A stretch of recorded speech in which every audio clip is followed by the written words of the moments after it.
Hello everyone. दोस्तों, आज हम लोग इस वीडियो में अपनी पृथ्वी के बारे में कुछ रहस्यमय तथ्य जानेंगे। तो चलिए दोस्तों शुरू करते हैं।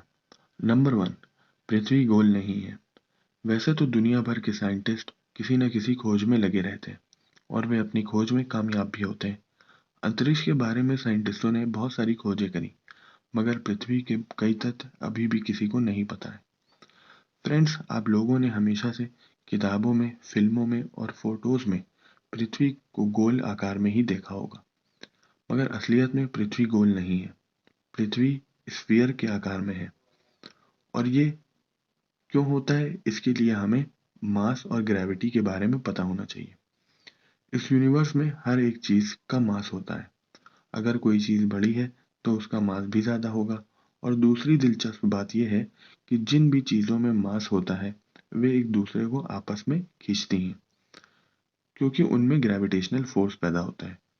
अगर हम कोई चीज अपने हाथ से छोड़ते हैं तो वह ऊपर जाने के बजाय नीचे गिरती है। इन्हीं ग्रेविटेशनल फोर्सेस से और इक्वेटर से हमें पृथ्वी का आकार पता चलता है। नंबर 2, पृथ्वी की सबसे सूखी जगह। पृथ्वी पर सबसे ड्राई यानी सूखी जगह एटाकामा रेगिस्तान है।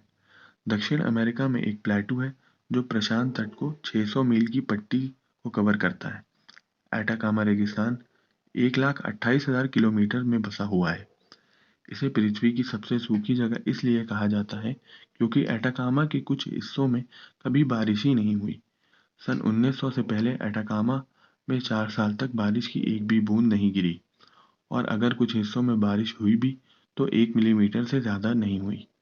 बांझ जमीन की वजह से वहां पर खेती या पानी मिलना कभी मुमकिन ही नहीं हो पाया। एटाकामा रेगिस्तान की मिट्टी मार्स ग्रह जैसी है।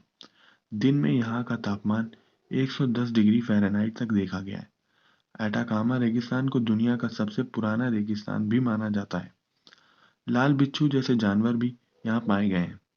सैंड रेस जैसे खेल भी एटाकामा रेगिस्तान में करवाए जा चुके हैं।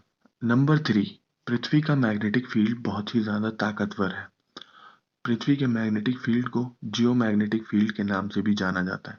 पृथ्वी के दो मैग्नेटिक फील्ड हैं, मैग्नेटिक फील्ड साउथ पोल और मैग्नेटिक फील्ड नॉर्थ पोल। पृथ्वी का मैग्नेटिक फील्ड करोड़ों किलोमीटर में अंतरिक्ष में फैला हुआ है। वैज्ञानिकों की खोज से हमें यह पता चला है कि पृथ्वी का मैग्नेटिक फील्ड 4 बिलियन साल पुराना है। मैग्नेटिक फील्ड इलेक्ट्रिक करंट को घेर लेते हैं। उससे हम ये अनुमान लगाते हैं कि पृथ्वी के पिघले हुए धातु कोर में विद्युत धाराओं का उत्पन्न होना मैग्नेटिक फील्ड से ही हुआ है। पृथ्वी का मैग्नेटिक फील्ड डायनामो इफेक्ट से चलता है। मैग्नेटिक फील्ड की जो बाउंड्री है वह किसी ड्रम बजने जैसी आवाज करती है। पृथ्वी भी एक मैग्नेटिक की ही तरह है। नंबर 4, पृथ्वी दुनिया का सबसे घना प्लैनेट। अंतरिक्ष में 8 ग्रह हैं और वे सब एक दूसरे से अलग हैं। सिर्फ साइज में ही नहीं बल्कि डेंसिटी में भी। सूरज के बाद के जो 4 प्लैनेट हैं वो पत्थरों से बने हुए हैं और बाकी उनकी सतह ठोस है। और बाकी के जो 4 प्लैनेट हैं वो गैसों से बने हुए हैं, जैसे hydrogen gas, helium gas. Planet में डेंसिटी एक अहम किरदार निभाती है और हमें पता चलता है कि कब प्लैनेट बना था। हमारे सोलर सिस्टम में 8 प्लैनेट हैं और इन आठों प्लैनेट में पृथ्वी की डेंसिटी सबसे ज्यादा है, जो कि 5,515 है, और बाकी के सभी प्लैनेटों से ज्यादा है। डेंसिटी का पता हमें ग्रेविटेशनल कंपास से पता चलता है। पृथ्वी पर पानी सबसे ज्यादा मात्रा में है और पानी हर एक वस्तु के लिए बहुत जरूरी है। पृथ्वी के बाद सबसे घना प्लैनेट मर्क्यूरी है। पृथ्वी के मास को जब उसके वॉल्यूम से हम डिवाइड करते हैं तो उसकी हमें डेंसिटी पता चलती है। नंबर 5, पृथ्वी की बस एक ही नेचुरल सैटेलाइट है। पृथ्वी की जो नेचुरल सैटेलाइट है वो चांद है और वह एक माइनर प्लैनेट भी है। पूरे सोलर सिस्टम में 5 सैटेलाइट सिस्टम है। डॉर्फ प्लैनेट को भी हम लोग नेचुरल सैटेलाइट्स के नाम से जानते हैं। पृथ्वी और चांद का जो सैटेलाइट सिस्टम है वो सबसे अलग है। चांद के रेशियो का डायमीटर पृथ्वी के डायमीटर से बहुत ज़्यादा है और चांद का डायमीटर पृथ्वी के डायमीटर से 0.250 गुना है। सैटेलाइट एक ऐसी चीज़ है जो किसी बड़ी वस्तु के चारों ओर घूमती है। नेचुरल सैटेलाइट एक ऐसी सेलेस्टियल बॉडी है जो कि अंतरिक्ष में किसी बड़ी वस्तु के इर्द गिर्द घूमा करती है। चांद को नेचुरल सैटेलाइट इसलिए कहा जाता है क्योंकि चांद पृथ्वी की परिक्रमा करता है। जो सैटेलाइट इंसानों द्वारा बनाकर अंतरिक्ष में भेजी जाती हैं, उन्हें हम आर्टिफिशियल सैटेलाइट कहते हैं। पृथ्वी हजारों आर्टिफिशियल सैटेलाइट से घिरी हुई है। आर्टिफिशियल सैटेलाइट छोटी बड़ी हर तरह की हो सकती हैं। नंबर 6, चांद के अलावा पृथ्वी के और भी साथी हैं। वैज्ञानिकों ने एक छोटे एस्टेरॉइड को खोजा है जिसे 2015 में HO3 नाम से जाना गया, जो पृथ्वी के ऑर्बिट के माध्यम से ऊपर नीचे उछलता है, लेकिन ये चांद से 38 गुना दूर है। छोटे एस्टेरॉइड की ऑर्बिट थोड़ी झुकी हुई है, जो साल में एक बार पृथ्वी के ऑर्बिट से होकर ऊपर नीचे उछलती है। बहुत समय पहले ये सोलर सिस्टम के चारों ओर अपने मार्ग के साथ बिखरा हुआ था और आगे पीछे मुड़ता है।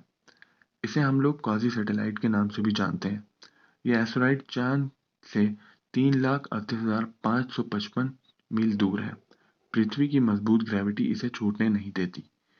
क्रूथनी नाम का एक और सैटेलाइट या फिर एस्टेरॉइड के नाम से पृथ्वी के ऑर्बिट के ऊपर नीचे घूमता रहता है।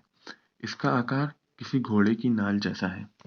ने रखा, पृथ्वी को छोड़कर जितने भी ग्रह हमारे सोलर सिस्टम में हैं, सबके नाम ग्रीक और रोमन देवी देवताओं के नाम पर रखे गए।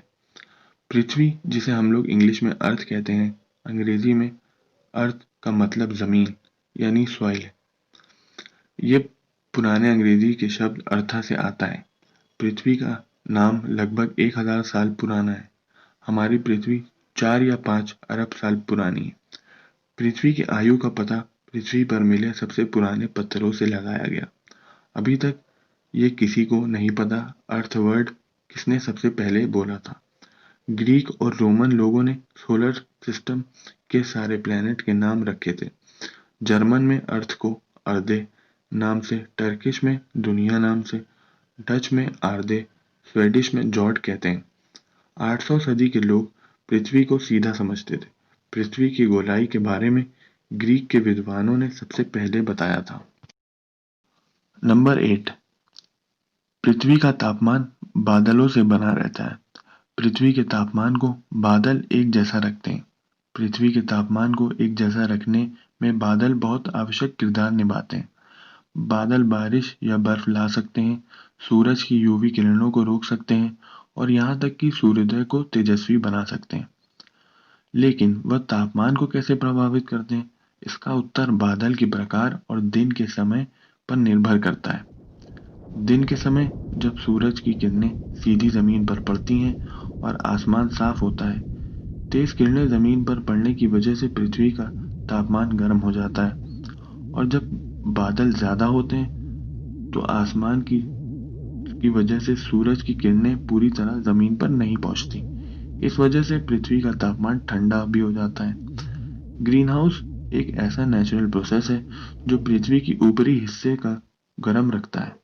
जब सूरज की ऊर्जा पृथ्वी के वायुमंडल में पहुंचती है तो कुछ ऊर्जा वापस अंतरिक्ष में चली जाती है, बाकी ग्रीन हाउस गैसों में मिल जाती है।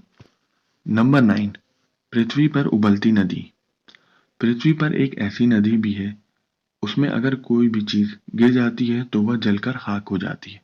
सबसे ज्यादा गर्म तापमान इस नदी का अभी तक 200 डिग्री फ़ारेनहाइट दर्ज किया गया है। यह उबलती नदी अमेज़न जंगल के सेंट्रल पेरुवियन में है।